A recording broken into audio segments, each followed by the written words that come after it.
Hey guys, if you're tired of hearing about SEC and Big Ten 8 and 9 game schedules, you're in luck because we have more realignment talk that we thought went away. North Carolina reportedly trying to actively figure out a way to join the SEC, along with possibly Clemson and Florida State. We talk about the possibilities of that and Trump's new executive order weighing in on NIL and college sports. Locked on Gamecocks starts right now.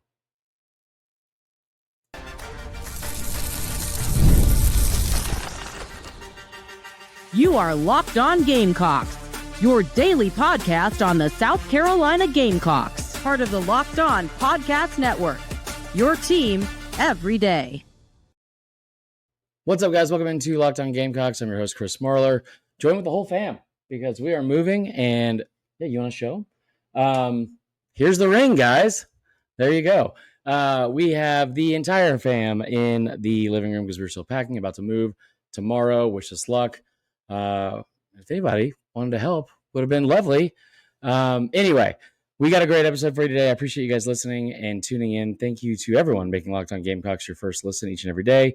Shout out to our everydayers. Remember, we're a free and available podcast wherever you get your podcasts, as well as on YouTube, part of the Locked On Podcast Network, your team every day. Today's episode brought to you by our friends at FanDuel.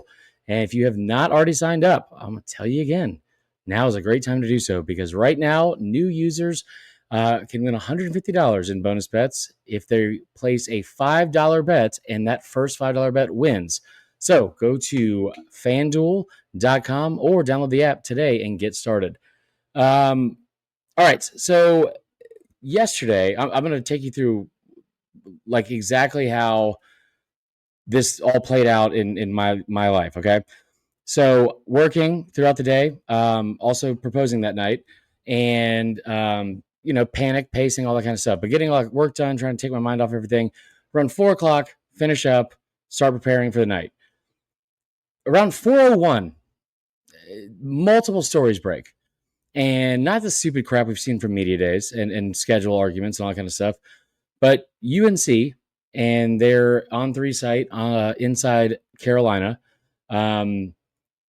announces that they are hoping or are actively trying to figure out a way to potentially leave the ACC and join the SEC. We'll get to it in a second. Then right after that, Donald Trump releases a statement, and a statement from the White House, and in very humble fashion just says Donald Trump saves college sports or college athletics because he issued an executive order trying to help fix not all, but like a majority of the problems that have been facing not just football, but sports across the landscape of the NCAA. And again, very, very, I think something that needs to be done because obviously the NCAA is not doing something, but we don't know how well they're going to be able to enforce this, how much validity they're going to have in doing anything overseeing the landscape of college sports. And also saying that you saved college sports right out of the gates. Very confident statement. Not sure how accurate it is, but we'll get to that in a second as well. Multiple stories came from that. And then you hear stuff about the college football playoff model that is now being pitched from Tony Petitti from the Big Ten and what is on the horizon for this impasse that we're at with the college football playoff. So let's go back to the North Carolina thing because there was not anything that I was more tired of talking about 2 years ago or 2 summers ago, maybe it was 3, then college football realignment and this impending doom that was potentially going to be 2 power conferences or 2 super conferences that was going to be 20 to 24 teams, basically a Big Ten and an SEC, and they would serve as AFC, NFC type leagues. And we were going to move to a system in college football that was going to be a deeper and more what's the best word to put here? Complicated and crowded version of what the NFL has. And I don't know if you guys have noticed this about college football because college football has been my favorite thing since I was 4 years old, and I know you guys love it as well. And one of the things I love about college football is that it's not the NFL. The NFL is great. They do gangbusters. Like the numbers that they put up, year after year, um, incredible. They are the number one sport like in the world. Um, Here's the thing: my entire life, I've also watched the NFL grow and college football grow in popularity and also in value. Now, what has happened over the last couple of years is the sport itself has started to be run by people that don't really care about the sport, and all the changes that have come are not for the fan, the consumer, or the good of the actual product. It's strictly opportunity. It's opportunity, and it's opportunity being seized and brought up by the smallest fraction of people involved in the sport that have the most amount of power. And conference realignment, I was so happy that we got to start talking about NIL and the portal and all these other problems because at least it was a break from hearing what could potentially become of college football, which, if we're being honest, you have two total conferences, which means you get rid of half of the like over half, probably 2/3 of the rest of the country in FBS college football teams at the start of the season. They are not able to play for a college football national championship. They are out day one. It just sucks. So I thought we were past it, but North Carolina decided to they needed some attention and announced that they have been trying to figure out a way to get out of the ACC, just like Florida State and Clemson did last year, and then figure out how to join the SEC specifically, and just them, right? One person, Scott Hamilton, said on the Paul Feinbaum show that they could have a gentleman's pact in place with the SEC, and that same person told Hamilton that Virginia could potentially be moving to the Big Ten because the Big Ten needs a 19th team. And there's a quote unquote handshake agreement with the SEC. Here's the deal. There's not been a single report that the SEC is also involved in any of these conversations or interested in these conversations. That being said, they also didn't announce that Texas and OU were coming until the day of that Thursday at Media Days in 2021. So sure, crazier things have happened. But UNC joining on its own and becoming the 17th team in the conference, my biggest question and my biggest doubt on this is if UNC was that valuable and that serious of an actual prospect for the SEC to go try and poach and bring in, it probably would have happened a couple years ago, right? Like they probably would have figured out a way to bring them in, especially when you think about the fact that what UNC was like at the turn of the 2020 when they were making a New Year's Six Bowls, what their basketball program is, and it's a great institution. Like there's a lot of value that UNC would bring to any conference, right? And it's not just football here, right? Like basketball, they are a top 4 blue blood in the history of college basketball. Across the board, they have one of the best athletic departments in like everything school in the country and have for decades. Very, very good academics, great location. You get the Charlotte market for TV. So yeah, I mean, I get it. But here's the thing. The idea that this would happen, we saw FSU and Clemson try to do this last year. And the deal that the ACC struck with every member of that conference is, I mean, Bobby Bonilla type idiocy from one side versus the other. Like one side clearly got the best end of this deal. And one of the reasons FSU and Clemson couldn't leave, even if they wanted to, is because the buyout, if they would leave, is so astronomically high. It was upwards of $300 million, I believe, just a few years ago. It is now, if they left this year, any team, they would owe $165 million on their way out. It drops to $147 next year, $129 in 27 and 28, then $111 million in 2028 and 2029.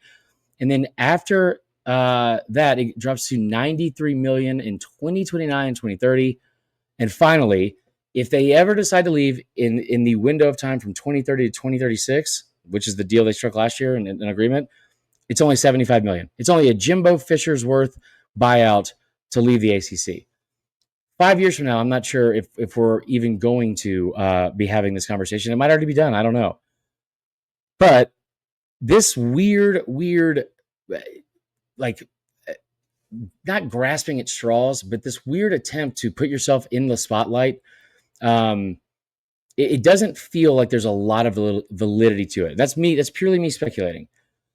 But again, if UNC was a real target of the SEC or there were real talks, I don't believe that it would be happening now with everything else that is also happening. And listen, Greg Sankey, he may not be everyone's favorite cup of tea as a commissioner, and I don't love some of the moves he's made recently.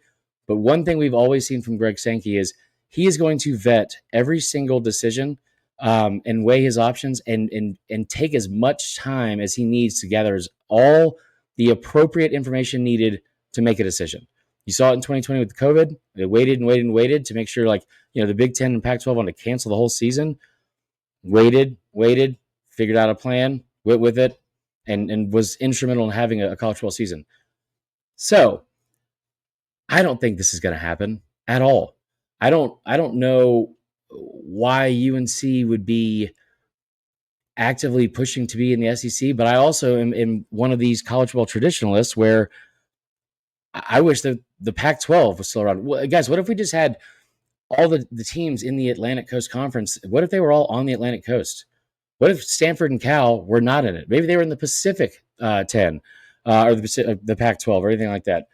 But gone are those days, and I don't know if they're going to be back anytime soon. But I will tell you this, UNC to the SEC, would have to imagine they were probably third or fourth on the list of any team that the SEC would be targeting moving forward. And that includes the ACC and other conferences as well. So that is all for the weird news that came out on Thursday. When we come back, more news.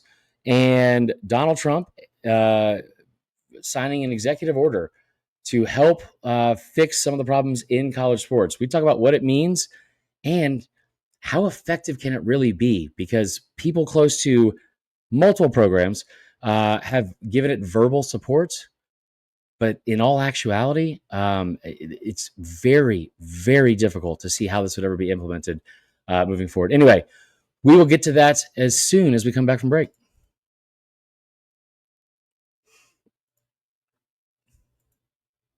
All right, welcome back into Locked On Gamecocks. Again, we are in just a weird,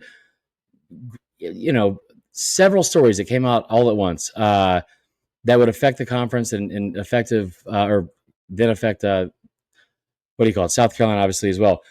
Again, Clemson, whether we like it or not, is probably the first team that they're going to target if they target anybody. I think Georgia Tech would be another one as well. And if they did ultimately target either of those schools, what would end up happening is you would be able to fit in a ninth conference game that some teams are already playing and figure out how to alleviate that issue that has been a huge roadblock for a lot of decisions being made. So sure, again, crazier things have happened, but I don't see it happening. And if it does, it's not going to be for the next, I don't know, 5 years. So before we get into the executive order from Donald Trump, let's talk real quick about our friends at FanDuel. And listen, we are in just the depths of summer sports and almost into the month of August where we get to have our first football games. But until then, you're watching baseball under the lights, you're watching golf on the green, high stakes soccer action. FanDuel is the best way to make every game more exciting. If you're already watching it, why not make it a little bit more thrilling and also win yourself some money while you're at it? Listen, again, you can get in on the game while your friends are at the beach getting sunburned. I've been using FanDuel for a long time. I love their odds. I love the up-to-date sportsbook numbers that they constantly throw out, not just in season, but also in the off season for future bets, the Heisman, college football playoff odds to win the SEC championship or conference championship, and a boatload of other things. They also have the most up-to-date and current live betting action of any app in the betting world, and it is fantastic, and it's right at your fingertips. So you've heard me brag on how great this app and the site in general is. The fact that you can live bet and make a parlay on a live bet, incredible. What a time to be alive. And again, if you're new to FanDuel, new customers can bet just $5 and get $150 in bonus bets if your first bet wins. Open the FanDuel app today or visit FanDuel.com to get started. All right. Donald Trump comes out on Thursday, and it wasn't completely out of nowhere because there was some talks about it. It was a little bit odd because you hadn't heard talks continue since I think he met with Saban in May, but a detailed plan, an executive order of what they hope to implement to help fix college sports. And the title of it said, Save College Sports. The executive order delivers on multiple items which the NCAA has recently lobbied Congress. The NCAA, in charge for a long time, but the moment they weren't able to make billions of dollars and actually had to do their job and make a normal amount of money, they just took their ball and went home. So we all know the NCAA has almost zero power nowadays. And at some point, them trying to weigh in on current matters or things that are legal, illegal, or above the board or below the board in the world of college sports, it's going to take one school to turn around, sue them, or say, you know what, no, we're not going to listen to you anymore. You barely exist in our world, and we are fine without you. Until that happens, they have lobbied for Congress and the federal government to help out fix some of their problems. So here's the thing. When this came out, the first thing that was brought up was the quote about the House settlement and making a more conscious effort to determining the legitimacy of third-party NIL deals submitted through each school and player.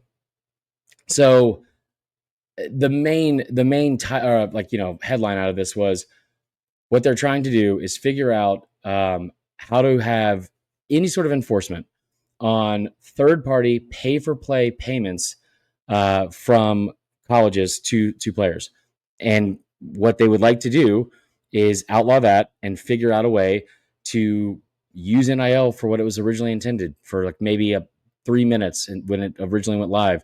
And that is players being able to make money off their own brand, their own name, and their own image and likeness, but brand deals that are fair, accurate, and whatever the current market is, not just an egregious lump sum payment just for playing a sport. That was the main headline. The other part of it is what's more interesting and what they're actually trying to really not force, but like fix and ensure doesn't go away. I brought this up a couple weeks ago. Greg Byrne at Alabama, who's very vocal in support of this, but he made a comment about what their plan was like financially with the $20.5 million from the House settlement. And it was going to go strictly to sports that generate revenue, that generate money.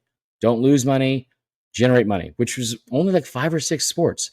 The rest of the sports would still be there and they would still have scholarships, but they were not going to be making any money off of that. So that's what one school in this conference decided they were going to do.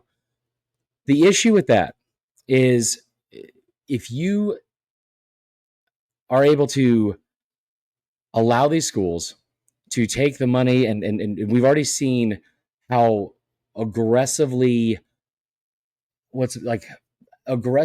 tipped the scales are in terms of where they focus this money on, and it's football and it's men's basketball and then maybe women's basketball and maybe baseball, but it is 90% goes to football and men's basketball, and we understand why.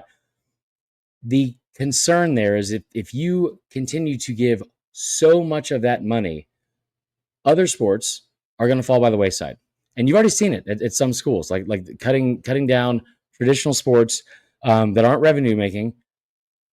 Those are going to fall by the wayside, or at least that's the fear. And if that happens, you're talking about some of the numbers they brought up. You're talking about $4 billion in education from scholarships across the country, and upwards of 500,000 total scholarships given out at the NCAA level. So one of the main efforts is not just the NIL thing. Like that is what's going to get all the attention. But one of the big things is that they want to make sure they are able to keep prevalent and sustain a future for different sports that are Olympic sports, traditional sports, and also sports that are under the umbrella of Title IX. And they have listed a lot of ways that they can actually enforce that. And I'll read you this right here, because this is one of the things they pointed out was with the issue. One of the issues with NIL, you have 30 states out of the 50, 30 that have different legislation and different rules about NIL. 30 different rules in 50 different states with NIL. It is a giant cluster F. So the idea of how they can fix that and figure out a way to actually make sure these aren't just words and have some sort of actual validity behind them. Within 30 days of this date of this order, the Secretary of Education, in consultation with the Attorney General, they're going to develop a plan to advance the policies set forth in subsections, blah, blah, blah, and the enforcement and litigation mechanisms, including federal funding decisions, enforcement of Title IX of the Education Amendments Act of 1972, prohibiting unconstitutional actions by states to regulate interstate commerce, and enforcement of other constitutional and statutory protections, and by working with Congress as appropriate. The most important part of all that legal, political mumbo jumbo and jargon, the litigation mechanisms, including federal funding decisions. You have seen this year federal funding for universities around the country cut drastically. It happened at Columbia. There was another example, I think, that was a school for the Northeast, and for different reasons. But that verbiage and that sentence alone put into this executive order is basically saying, listen, you may not take this seriously. You may think this is the Wild Wild West and you can do whatever you want. But you have seen what we have done with federal funding and cutting it and how serious we are about it. We can absolutely do that if it involved in schools based off of this NIL malpractice. And Texas, we're looking at you. I don't know if they would, but schools like that, those are the teams that are going to be under a microscope. And Donald Trump was just very, very adamant. And the fact sheet that was actually given from the White House and what they said in this executive order, I'm going to read it to you right now. There's no, what's the best way to put it? There's no certainty that this is going to fix anything or even take precedent over any of the current situations that are unfolding across the country from state to state. It might not do anything. It still has to pass through Congress and the Senate. It actually has been passed through 2 rounds of voting in Congress, which is or in the House, which is the farthest any Collegiate Sports Act or a law, whatever the verbiage would be, has gone through the judicial system. I don't think that's the right word. You know what I'm trying to say, though. But currently, they are on summer break, and the concern is the Senate is not going to pass it. We'll see if it happens, but it's still a ways away from happening. The order itself requires the preservation, where possible, expansion of opportunities for scholarships and collegiate athletic competition in women's and non-revenue sports. And the reason why it's not only just to protect women's sports and non-revenue sports, it's specifically because Donald Trump said this over and over and over again in the actual order. It is to make sure that we are able to still compete and have a future in competing in Olympic sports, specifically for the Olympics. Over 75% of the U.S. Olympic team in the 2024 Olympics in Paris came from NCAA schools. So they want to make sure they can figure out how to preserve that so that doesn't fall by the wayside. Recent litigation with a Supreme Court ruling on name, image, and likeness and subsequent cases dismantling NCAA transfer and recruiting rules has created a chaotic environment that threatens the financial and structural viability of college athletics. The lack of enforceable rules has turned what was supposed to be legitimate third-party NIL opportunities for players into pay-for-play bidding wars amongst university boosters. With some universities, their outside supporters reportedly spending more than $50 million per year mostly for revenue generating sports like football. Football players on one team will receive $35 to $40 million alone in 2025. Given these enormous escalating demands on resources to compete in the revenue generating sports, there are serious concerns regarding the future of non revenue sports. So, private donor money is increasingly concentrated in these third party pay for play deals. This reduces competition and parity by creating an oligarchy of teams that can buy the best players, including the best players from less wealthy programs at the end of each season. Very important part. Given the lack of restrictions transferring teams each year. Without federal action to restore order, ongoing lawsuits and patchwork of state NIL laws risk exploiting student athletes and eroding the opportunities provided by college sports. So, here's the thing. The main points of what they want to do. They want to figure out a way to make sure that we get back to what we have been used to across the board, not just with football and revenue generating sports, where you are not going to lose billions of potentially billions of scholarships or money in scholarships to NCAA athletes. The number itself, 500,000 student athletes with $4 billion in scholarships annually, forging America's future leaders and driving local economies and shaping the national culture. This is, in my opinion, I don't know how legitimate it is, because just because you have an executive order doesn't mean it all of a sudden is going to, be taken seriously or put into place. And like, who's going to answer to who, right? Like, it's still, all of that is very much up in the air. Like, there's way too much power on only one side of this situation involving college sports, especially with college football. But the point he made about where this is heading, especially with the House settlement bill, where you're going to have the rich get richer and an oligarchy of teams, and even teams like Texas Tech, who will be competing for championships, regardless of how awful Lubbock is as a city. They have a billionaire booster that is willing to spend tens of millions of dollars. That is going to be the new sport. It is going to be Major League Baseball without a salary cap. It is going to be whoever has the deepest pockets is going to be the most relevant. And I'm sure there will be cases where that just whoever has the highest payroll doesn't always win. You look at Oregon last year, Miami, both those schools were up to 20 million.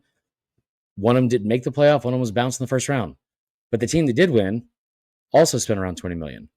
And now with this House settlement bill, where you have even more money, which should be distributed and allocated across more sports and helping out more players and athletes at your school, it has been concentrated even smaller and more centrally focused on the sport that matters most to almost every school, fan, and administration. That's football.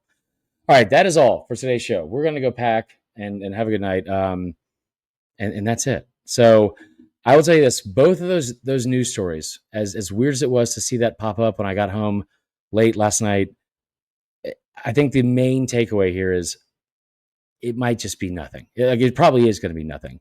It's great in theory, especially with the executive order. I hope that something does get put in place to fix the very real, objective, and like obvious problems that are facing the sport.